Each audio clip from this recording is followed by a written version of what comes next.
Hey guys, welcome to our video. This is a question that I'll be answering today. It has to do with apartment complexes and debt collectors and credit reports. And we see this in all different varieties. This is a little different, but yet we've seen this before. And so if you're dealing with this particular thing, then hopefully this video will be very helpful to you. So here's the question that was posed to us. I lived with my ex-partner. He was on the lease. I was not. He broke the lease. And then the apartment complex or the debt collector came after him and he filed bankruptcy. So now that's a dead end. They can't get any money out of him. Now the debt collector has the account on my credit report, even though it admits I never signed the lease. What can I do? Well, first of all, I'll say that I'm answering this under Alabama law. Other states may be different. But here, for you to be liable for the lease, you have to be on the lease. And the way this question is worded, the debt collector admits that you're not on the lease. So you've got a couple options. One is you could look at suing the debt collector under the FDCPA, Fair Debt Collection Practices Act. And that would be section 1692E. And we have two videos on this. And 1692E is any misrepresentation.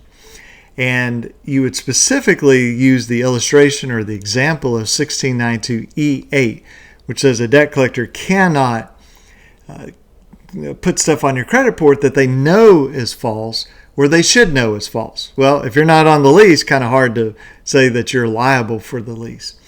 And then we would also look at other things. So 1692F, and we have one video on that, where we're just talking about unfair. Well, one thing that's unfair is to collect money that's not allowable under the contract that you're suing at. Well, if I'm not on the contract, kind of hard to sue me for that. And you can imagine that this debt collector is almost certainly putting in collection fees and interest and late charges and all sorts of stuff that may or may not be allowed by the contract against the person who signed it, but it certainly does not authorize that against somebody who was not on the lease.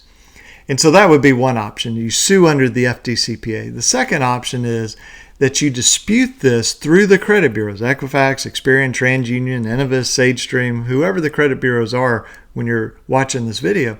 You dispute it with them, send them proof, send them a copy of the lease. That would be the natural thing. Look, I'm not on the lease. And tell them, get this off my credit report. This is false credit reporting. And then I would very likely send a copy of that to the debt collector and to the apartment complex. And usually apartment complexes are owned by big companies. So send it to the big company that owns the apartment complex. Send all those certified. Keep a signed copy of whatever you send. And as the green cards come back showing that they've been signed, scan those in, keep those all in one physical folder, one folder on Dropbox or Google Drive or however you do it. And you'll know in about 30 to 45 days, is this coming off your report or not? If it comes off, great. You may still want to sue the debt collector under the FDCPA. In other words, taking it off my credit report doesn't give them immunity for what they did in the past. But if they don't take it off, then that is a more powerful lawsuit against the debt collector. And depending on how much proof you sent the credit bureaus, you may be able to sue the credit bureaus as well. So hope that this is helpful to you. If you have general questions or comments, you can put those below. If you have something specific about Alabama, reach out to us directly, 205-879-2447 or alabamaconsumer.com. Be glad to help you. Thanks for watching this video, and I'll catch you in the next one. Bye-bye.